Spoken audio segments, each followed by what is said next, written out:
기록할지니라. 아멘. 할렐루야. 현장에서 또 영상으로 예배드리는 우리 성도님들을 주님의 이름으로 축복합니다. 목사의 소망이 있다면 우리 성도들이 복을 누리는 거예요. 하나님이 주시는 그 복 가운데 충만해지고 여러분의 삶 가운데 하나님이 주시는 응답을 경험하는 것. 여러분, 어떻게 하면 하나님이 주시는 복을 소유할 수 있을까? 서부 개척 시대에 동부에 있던 사람들이 서부를 향해서 마차를 타고 이동했어요. 그곳에서는 금이 있고 정말 보석이 넘쳐나는 그 땅을 향해서 열심히 달려갔어요. 예수를 믿는 사람들은 중간에 가다가 주일날 텐트를 치고 그곳 가운데 예배를 드렸어요.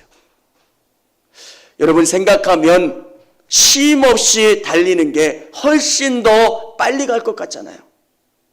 그렇죠? 하루도 쉬지 않고 동부에서 서부로 전진을 하고 그 땅에 먼저 도착한 사람이 이 땅 내 거 말뚝을 박으면 그 땅이 내 거가 되는데 밤낮 자지 않고 어떻게든지 일찍 가서 내 땅이에요 이렇게 하는 게 더 복을 받을 것 같아요.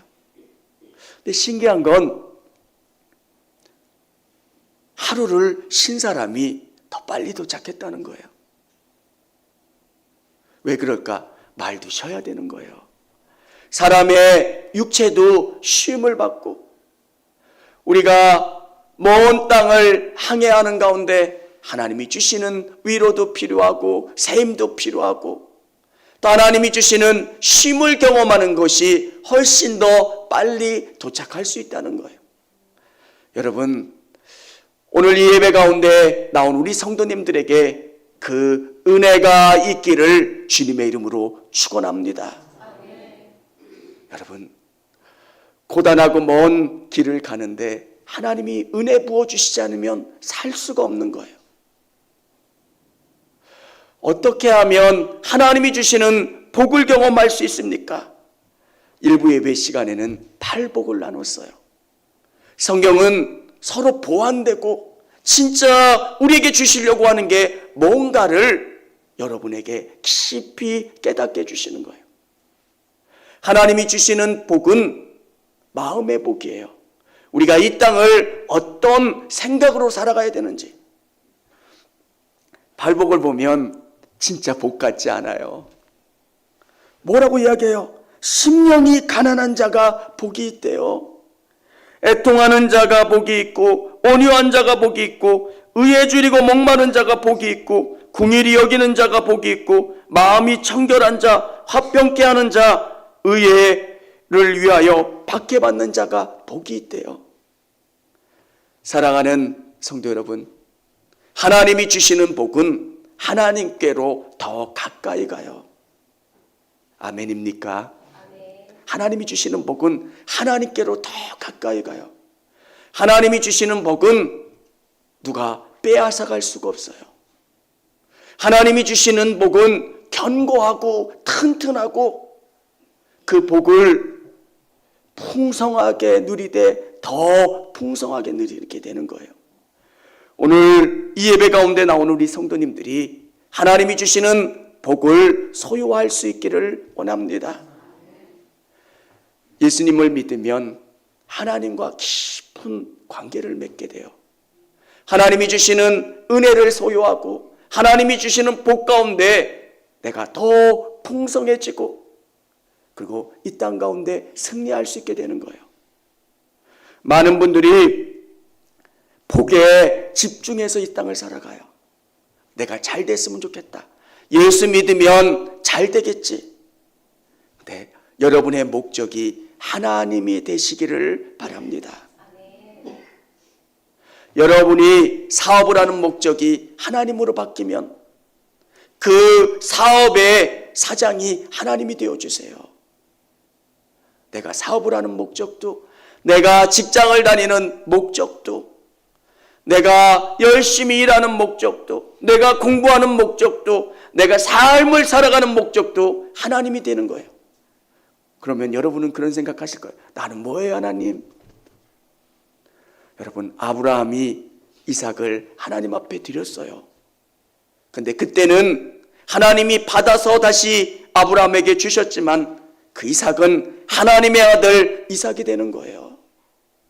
내가 사업을 하나님 앞에 맡긴다고 해서 하나님이 빼앗아 가지 않으세요. 내가 책임져 주는 거예요. 내가 모든 상황과 여건을 주장하고 돌봐주고 은혜를 더하여 주시는 거예요. 축복의 원리를 아는 사람은 드림의 기쁨을 알아요. 여러분, 드리면 없어지는 게 아니에요. 이 축복의 원리를 알면 너무 감사해요. 내가 물질을 드리고 시간을 드리고 삶을 드리면 하나님이 더 큰 것으로 내게 공급해 주시고 채워주세요. 저는 소망하기는 여러분의 꿈이 하나님이 되어질 수 있기를 원합니다. 그러면 하나님이 주시는 견고함이 있어요. 하나님이 주시는 놀라움이 있어요. 저는 하카 호두과자 전도지를 그 안에다 집어넣으면 사람들이 불편해하지 않을까? 사업에 플러스 요인이 되는 게 아니잖아요.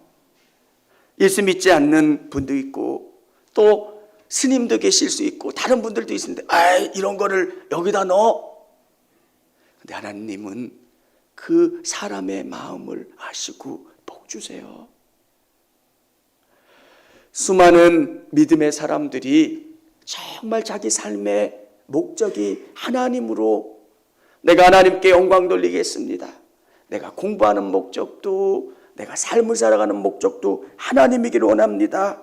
이렇게 될 때 하나님께서 놀랍게 채워주시는 줄을 믿으시기를 바랍니다. 하나님의 복을 받는 비결은 하나님의 말씀을 믿고 실천해야 합니다. 이 말씀. 하나님 사랑하십니까? 하면 모든 성도님들이 아멘 해요. 하나님을 사랑한다는 게 뭘까? 말씀을 사랑하는 거예요. 말씀을 가까이 하는 거예요. 이 말씀을 묵상하는 거예요. 여러분, 이스라엘 백성들에게 이 말씀을 들려주세요. 내 하나님 여호와께서 너희에게 가르치라고 명하신 명령과 규례와 법도라.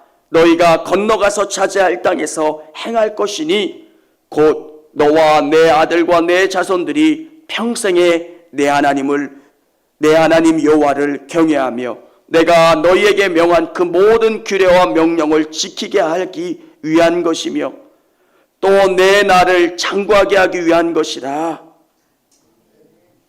이 말씀을 여러분의 생각 속에 집어넣는 거예요. 목사인 저는 말씀을 준비하면서 이 말씀을 제가 깊이 제 생각 속에, 제 가치관 속에, 제 삶 속에 넣으려고 해요. 하나님이 기뻐하시는 게 뭘까? 내가 잘 믿고 싶다. 어떻게 하는 게 잘 믿는 걸까? 예전에는 현상이 일어나야 잘 믿는 거라고 생각을 했어요. 그래서 정말 열심히 기도하는 것. 얼마나 바보 같았는지 몰라요. 우리 부흥 강사님이 장애가 있으신 분을 기도해서 그 간증을 하시더라고요. 그래서 진짜 해봤는데 안 되는 거예요. 믿음으로 기도해 보라고. 근데 진짜 믿는 게 뭘까? 진짜 예수님이 기뻐하시는 게 뭘까? 말씀을 여러분 깊이 묵상하는 거예요. 사랑하는 성도 여러분, 이 말씀은 하나님이세요. 하나님이 원하시는 게 뭘까? 하나님이 뜻하시는 게 뭘까? 나에게 하나님이 바라시는 게 뭘까? 우리에게 들려주시는 그 말씀을 가지고 깊이 묵상하는 거예요. 여러분, 오늘 이 예배 가운데 나와 있지만 여러분의 생각이 다른 곳에 가 있으면 하나님 기뻐하지 않으세요? 오늘 이 예배 가운데 나에게 들려주시는 말씀이 무엇입니까?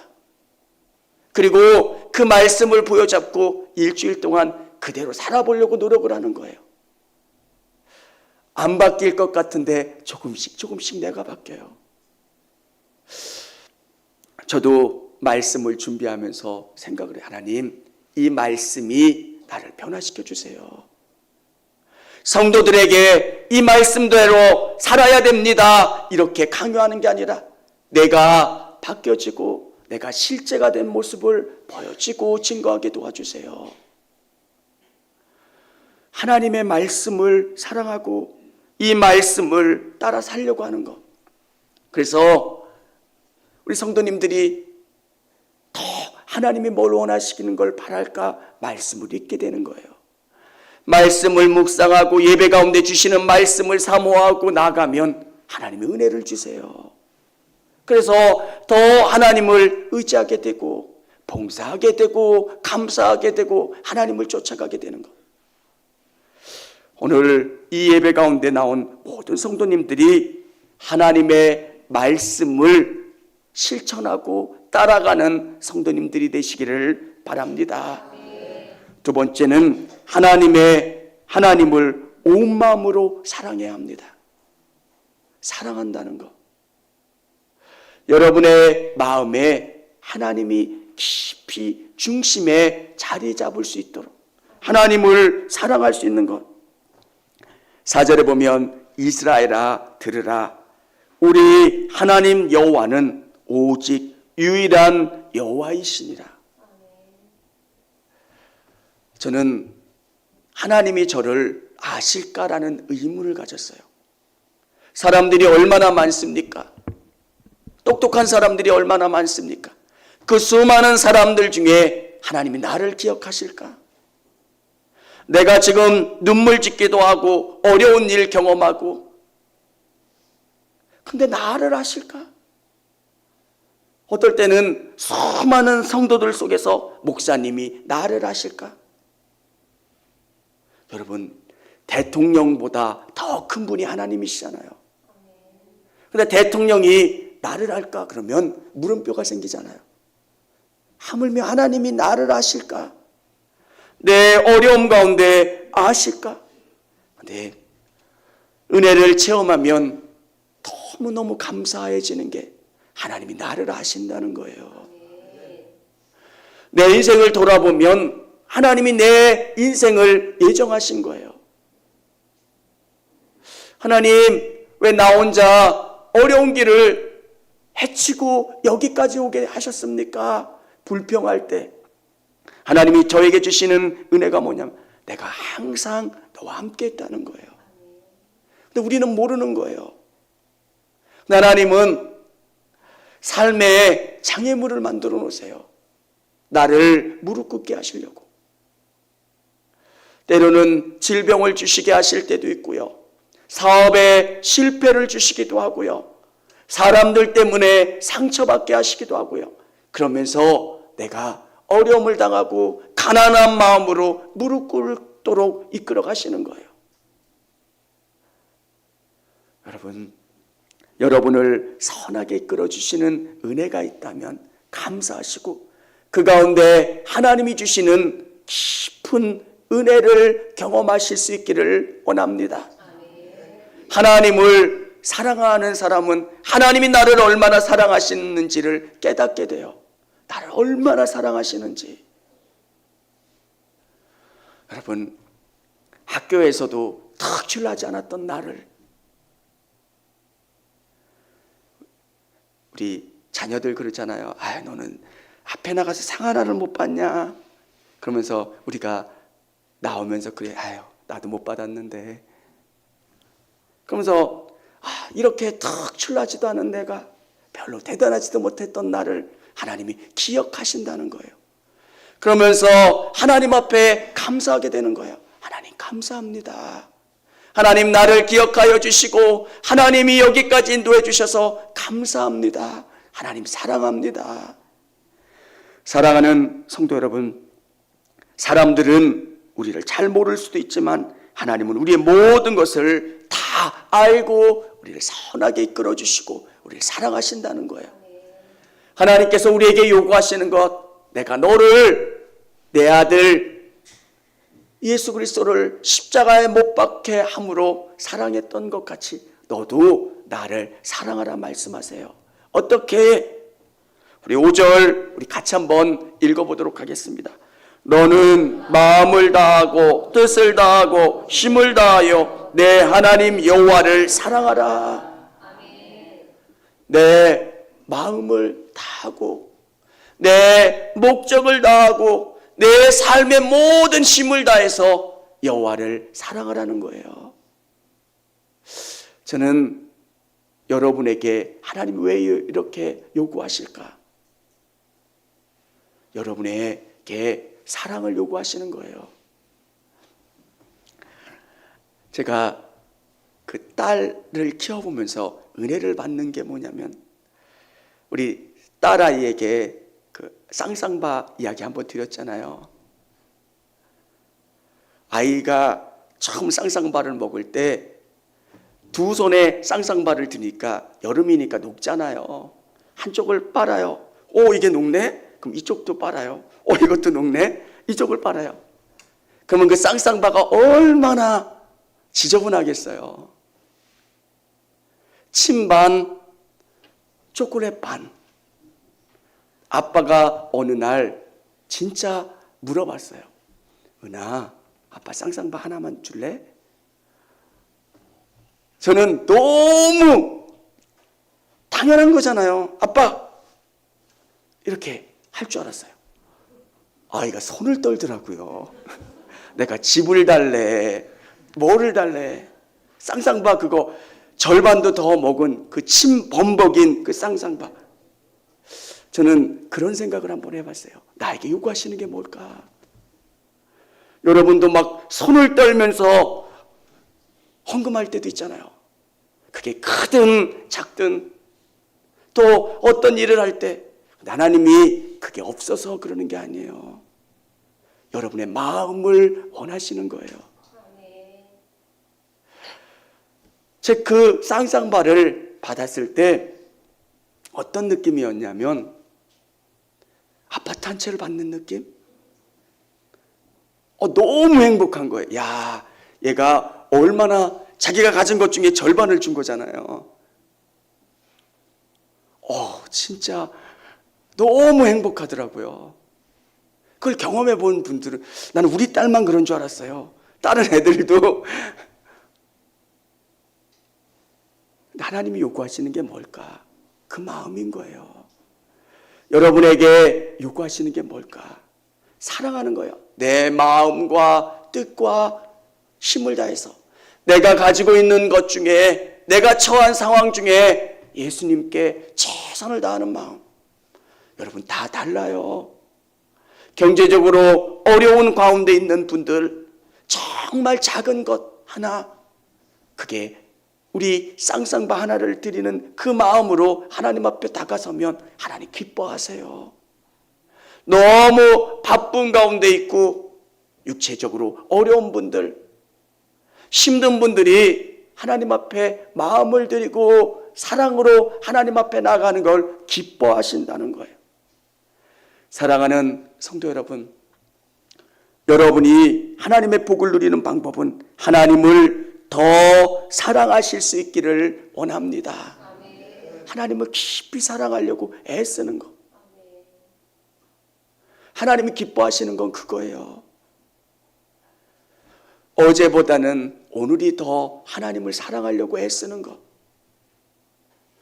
제가 과거에는 하나님을 많이 사랑했어요, 이렇게 하면 우리 하나님이 기뻐하시는 게 아니에요. 그냥 사랑하려고 애쓰는 것. 내 삶을 이끌어 주셨던 하나님, 나에게 응답을 주셨고 치료해 주셨고 여기까지 인도해 주신 하나님. 기도하다 보면 그런 생각이 들 때가 있어요. 하나님, 제가 뭔데 저를 이렇게 사랑하세요?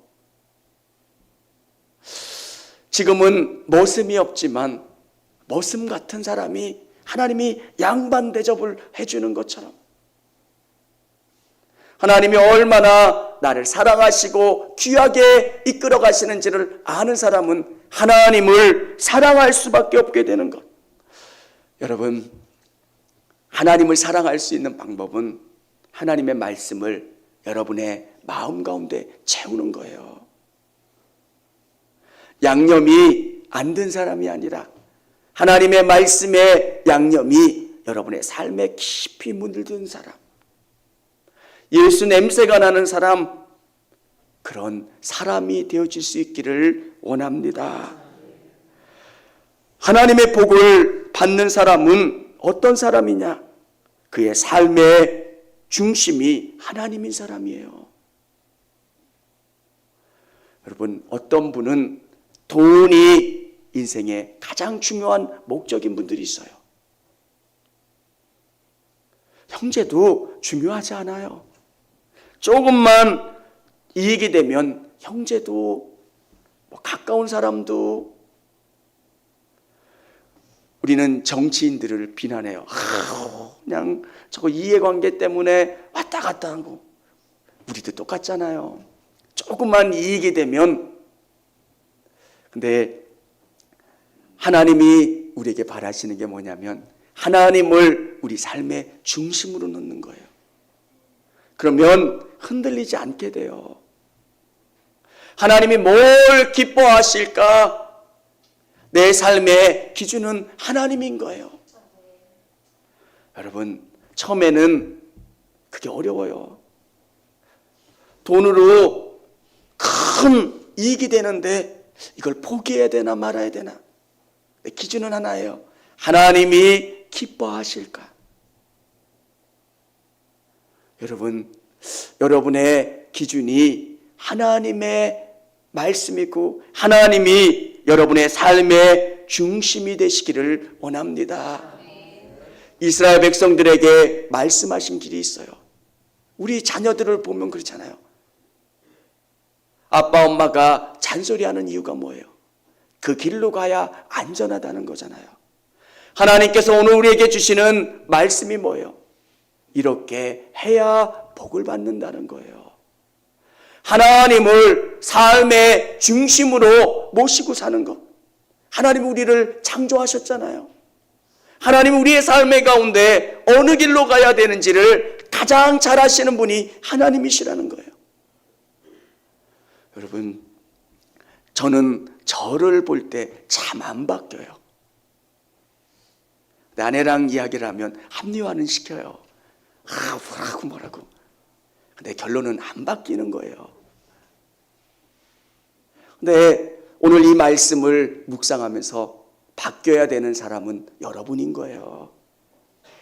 설교를 하면 모든 사람들은 이 말씀은 우리 김 집사가 들었어야 되는 건데, 오늘 또 우리 남편이 들었어야 되는데. 저는 그래요. 하나님의 말씀을 가장 중심에 놔야 되는 사람은 저예요. 그리고 우리 성도님이에요. 아무것도 모르는 분이라고 할지라도 하루에 하나를 배워도 그게 중심에 놓는 거예요. 하나님이 기뻐하시는 게 뭡니까? 그것을 향해서 내가 바뀌어가려고 애를 쓰는 것. 순수하게 예수님을 온전히 바라보면서 믿으면 하나님께서 그 가정을 세워주시고 복주시고 치료해주시고 위로해주세요. 저는 우리 성도님들이 믿음의 명문가가 됐으면 좋겠어요. 믿음으로 세워지는 명문가. 진짜 정신과 가치관은 시대가 지나도 누구도 빼앗을 수가 없잖아요. 아브라함과 이삭과 야곱을 고백하는 것처럼 우리 할아버지는 이런 분이시고 우리 할머니는 이런 분이시고, 저는 어떤 것보다도 이 믿음의 가치를 두고 한 해 한 해가 지나면 하나님이 여러분을 바꾸시고 여러분의 자녀들을 복주시고 선하게 이끌어 주실 줄을 믿습니다. 하나님이 주시는 것은 견고하지 않은 게 없어요. 지금 보면 하나님 안에서 복받은 사람들은 특출났던 사람이 없어요. 근데 하나님이 그들을 세워주셔서 목동이었던 다윗을 왕으로 만들어 주심으로 하나님이 하셨고 하나님이 복 주심을 사람들에게 보여주시고 깨닫게 해주시는 거예요. 사랑하는 성도 여러분, 그 복을 누리시고 그 복을 사모하시는 저와 우리 성도님들이 다 되실 수 있기를 원합니다. 같이 찬양